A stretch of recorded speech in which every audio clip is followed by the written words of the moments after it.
Rabotai, Besorot Tovot, Shavua Tov. On est aujourd'hui le 21 dans le mois d'Adar.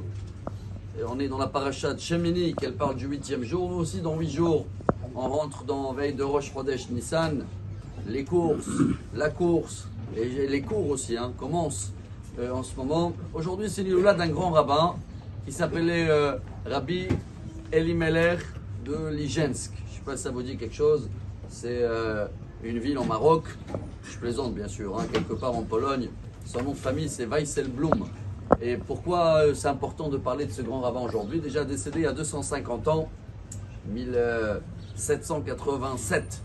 Et il a fait avec son frère Rabbi Zusha de Aniapoli, sûrement si on a écouté au lit des histoires chassidiques, comme c'était des élèves du Baal Shem Tov, tout cela. Alors, le Admor Azaken, qui était le premier dans la Chassidut Rabbad, vous savez qu'il a écrit le livre de Tanya, et on l'appelle ça le livre pour être un Benoni. C'est quoi un Benoni? Médium, moyen. Lui, il disait que le livre qu'il a écrit, Rabbi Elimelech de Lijensk, qu'il a écrit plusieurs livres. Il y en a un qui est très connu, Noam Elimelech. Chaque femme qu'elle va accoucher, ou toujours pour une protection pour l'enfant, on met ce petit livre comme ça dans le berceau. Et il a dit, ce livre-là, c'est le livre des tzadikim, tellement il est dans un niveau très balèze, car lui et son frère, pendant 8 ans, chers amis, ils ont fait une galoute. C'est quoi une galoute? Ils ont pris sur eux 8 ans de jamais dormir de nuit dans le même endroit. Et imaginez-vous, à l'époque, c'est -20, la neige, toutes les histoires qu'on connaît avec les carrosses chassidiques. Comme ça, pendant 8 ans, jusqu'à qu'il a atteint le niveau de Ruach HaKodesh. Pourquoi on raconte tout ça? Parce que quand il est arrivé à cet esprit-là, après 8 ans, il a décidé de prendre sur lui quelque chose et apparemment il a tenu toute sa vie, chers amis, de jamais répondre à qui que ce soit. Imaginez-vous pendant tous ces 8 ans combien de fois ils l'ont mal parlé, et ils l'ont offensé, et il a appris. Et voilà le message pour Pessah, chers amis, avec tous les courses en ce moment et toute la course. Pessah, c'est d'être un homme libre.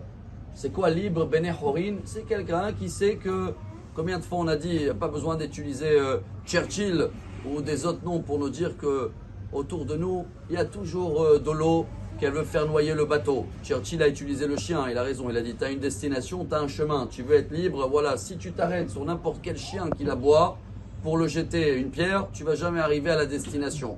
Il y a toujours autour des waouh, waouh, waouh, waouh, mais des grands comme Rabbi Elimelech de Lijensk, alors qu'ils aboient et qui me disent ça et qui me parlent comme ça et qui me fait de mal, le fait que tout vient de Dieu, il a su tout supporter.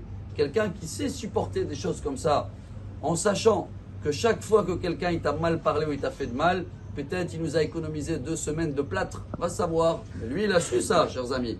Alors il nous a transmis ce message que c'est comme ça qu'on arrive à Pessah à être libre. C'est quoi libre? Il n'y a rien de tout ce qu'il y a autour qui peut me faire du mal si c'est pas Dieu qui l'a envoyé. Si Dieu il a envoyé, il a décidé que ça va se passer comme ça, eh ben je le mérite. Voilà ce qu'il a atteint lui après toutes ces années de galoute. Nous aussi on va essayer, chers amis, aujourd'hui.